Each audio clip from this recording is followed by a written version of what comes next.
Logan Harper had always believed in comebacks. He just hadn't believed in starting from literal ashes. But as he stood on the cracked concrete driveway of his childhood home in Ashwood, Ohio, the smell of charred wood, smoke, and scorched memories swirling around him, he had to admit, life had a way of making metaphors a bit too real. The fire had happened 2 nights ago. A neighbor's faulty Christmas lights had inexplicably sparked in October, which is apparently the universe's way of saying, "Surprise, Logan, here's your life lesson." The Harper family home, once a cheerful red brick with white shutters and a rose garden that his mother had meticulously pruned every spring, was now a skeletal outline of itself. Ash floated lazily through the crisp autumn air, clinging to his jacket and sneakers like tiny reminders of failure. Logan was 32, slightly scruffy, with sandy brown hair that refused to obey gravity and a jaw perpetually half smiling as if mocking his own bad luck. He wore a threadbare flannel shirt over a faded t-shirt, jeans with frayed hems, and sneakers that had seen better days, though not as bad as his luck.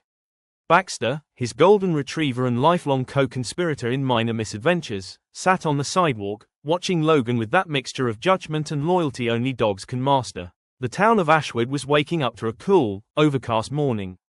Maple trees lined the streets, leaves in every shade from fire engine red to mustard yellow, twisting and falling in lazy spirals. The smell of wet leaves mixed with the faint aroma of coffee from the diner down the street. Houses were modest, brick and siding, picket fences slightly askew, porches decorated with pumpkins and autumn wreaths. Cars sputtered to life, and somewhere a lawnmower protested the season with a final roar. Logan sighed. "Well, old friend," he muttered to Baxter, "guess it's time to build something new." His first stop was Judy's Diner, a cozy little place that somehow survived 3 recessions, a flood, and the inexplicable popularity of drive-through coffee chains.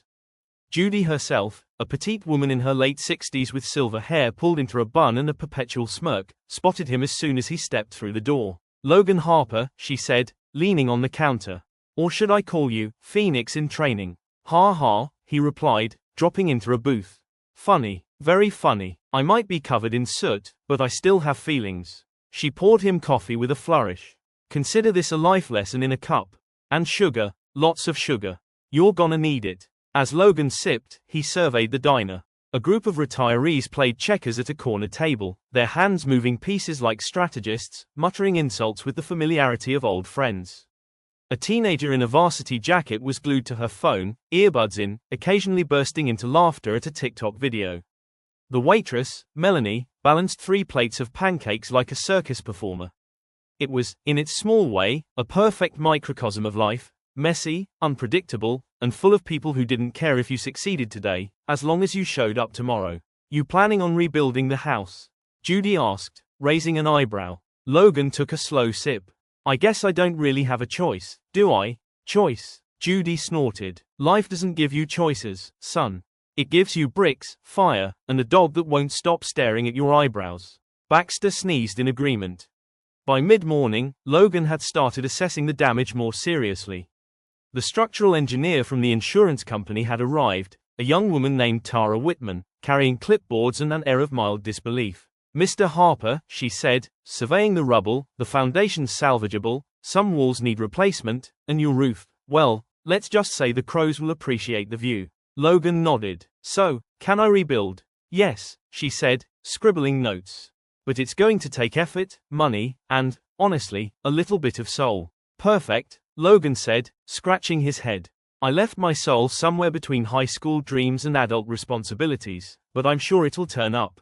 The rest of the morning was spent coordinating contractors, moving debris, and fielding advice from every neighbor within shouting distance. Tommy and Carl, 2 lifelong Ashwood jokesters, appeared with wheelbarrows and bad puns. "You know," Tommy said, shoving a charred beam, "they say a phoenix rises from ashes. I think that's just a polite way of saying, stop whining and lift stuff." Logan laughed. "Thanks for the inspiration." "No problem," Carl said. "I've got a hammer with your name on it." "Well, technically it has my name on it, but close enough." As the day wore on, the absurdity of the situation began to settle in. Logan slipped on wet ash, sending a pile of charred boards flying in a slapstick cloud of smoke. Baxter barked, the contractors laughed, and even Tara shook her head, muttering, "Modern-day slapstick, brought to you by fate." By late afternoon, Logan sat on what was left of the front steps, surveying the neighborhood. Smoke from a neighbor's wood stove curled into the sky. A light drizzle began, turning ash into a thin gray paste on the sidewalks. The smell of wet pine and rain filled the air. He closed his eyes, thinking of everything lost, not just the house, but the quiet stability he had taken for granted. But then he remembered Judy's coffee, the laughter in the diner, the chaos of his neighbors offering help. Maybe this wasn't just ashes. Maybe it was opportunity. There's a funny thing about ashes. They sting, sure, and they smell awful. But left alone, they're also fertile ground. You can plant something new in them, if you're brave enough to bend down and dig a little. Evening came, and Logan lit a small bonfire in the driveway, burning what remained of damaged furniture that insurance deemed unsalvageable. Baxter sat loyally at his side, occasionally tilting his head at sparks flying. Logan threw a half-charred chair into the flames and watched it collapse with a small hiss. "You know," he said, talking to no one in particular, "I think I'm going to rise from these ashes. And hopefully, not in a cartoonish way." A neighbor, Mrs. Patel, walking her poodle, passed by and called, "Logan. Don't burn the whole block down, okay?" Trying to avoid that, he called back, grinning. As the stars began to appear above Ashwood, Logan realized something. Life didn't need to be perfect, houses didn't need to be intact, and even a small town disaster could turn into a story worth telling. The night ended with him lying on a blanket on the lawn, Baxter snoozing beside him, looking up at the darkened sky streaked with stars. A phoenix might rise from the ashes in legend, but here in Ashwood, a man, a dog, and a small community were doing it in real time, fumbling, laughing, and surviving. The morning sun broke over Ashwood like a promise. Golden light filtered through maple leaves, glinting off the puddles of rain and ash from the previous night. Logan Harper stood on the skeletal porch of what was left of his family home, a cup of coffee in hand, staring at the destruction with that strange mix of disbelief and determination that only a man who has slipped on literal ashes can cultivate. Baxter pawed at a pile of charred wood, as if asking, "Are we really doing this?" "Yes, Baxter," Logan replied, scratching behind the dog's ears. "We're really doing this. Time to rebuild." By mid-morning, the street hummed with activity. Word had spread about the Harper rebuild, and neighbors arrived like a scene from a feel-good small-town movie. Mrs. Patel, her poodle in tow, brought sandwiches and granola bars. Tommy and Carl rolled in with wheelbarrows and improvised tool belts. A gaggle of high schoolers from Ashwood High carried paint cans and tarps, debating whether cool colors meant sky blue or aesthetic gray. The town's energy was infectious. Logan felt a spark inside him, a literal and metaphorical ember from which a phoenix could emerge. He called a brief planning session on the lawn, a group of 10 standing awkwardly in a semicircle. "All right," Logan said, gesturing to the remains of the porch. "Step 1, don't get crushed by the roof beams. Step 2, try not to set anything else on fire. Step 3, he paused, scratching his head, "remember, we are literally rising from ashes. Let's make it worth it." The group laughed, a mixture of fear, excitement, and shared absurdity. The first order of business was cleanup.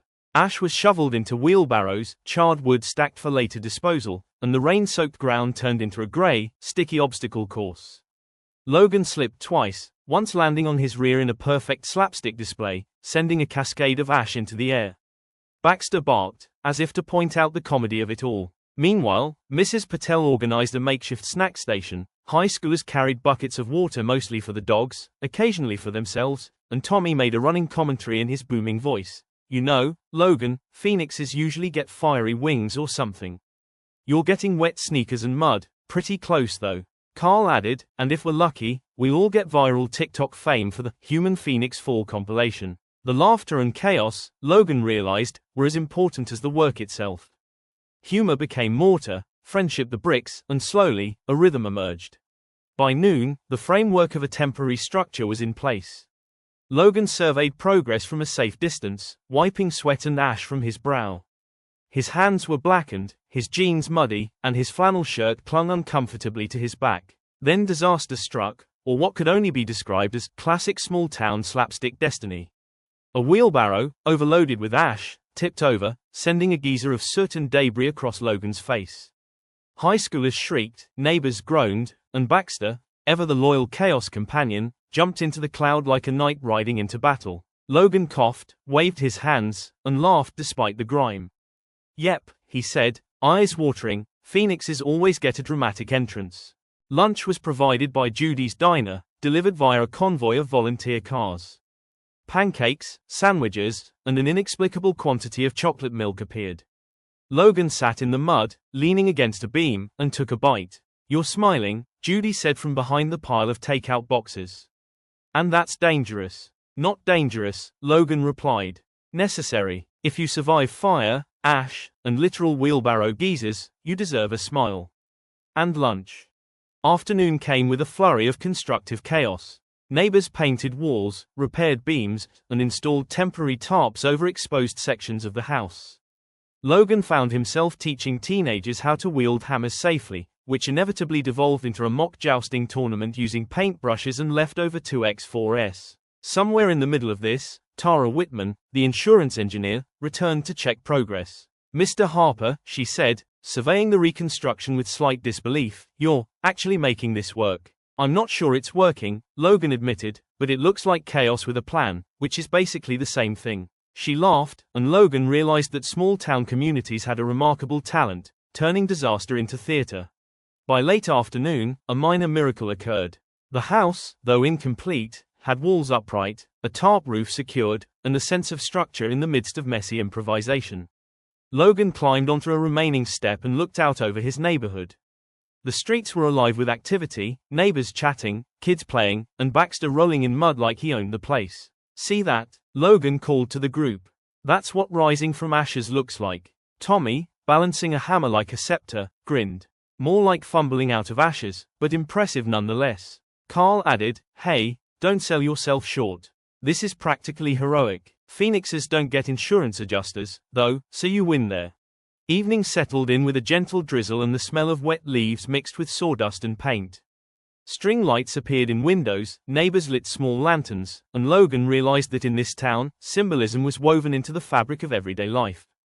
Rising from ashes wasn't just about rebuilding a house. It was about rebuilding trust, humor, and purpose. He lit a small fire pit in the yard for warmth and reflection.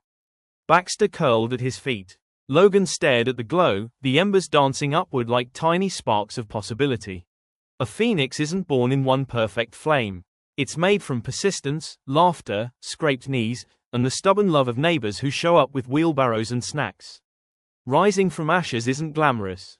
It's messy, it's hilarious, and sometimes, if you're lucky, it's exactly what you need.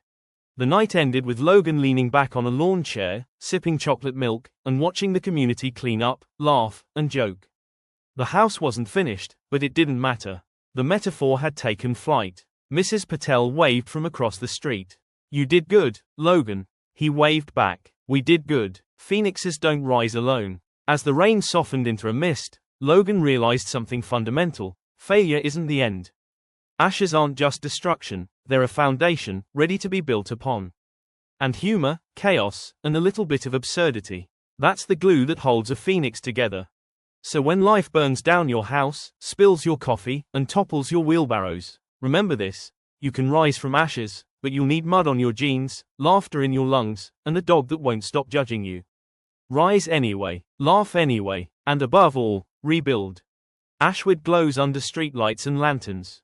The night is alive with possibility. The phoenix has risen, not perfectly, not gracefully, but fully, humor intact, wings messy, and ready for the next adventure.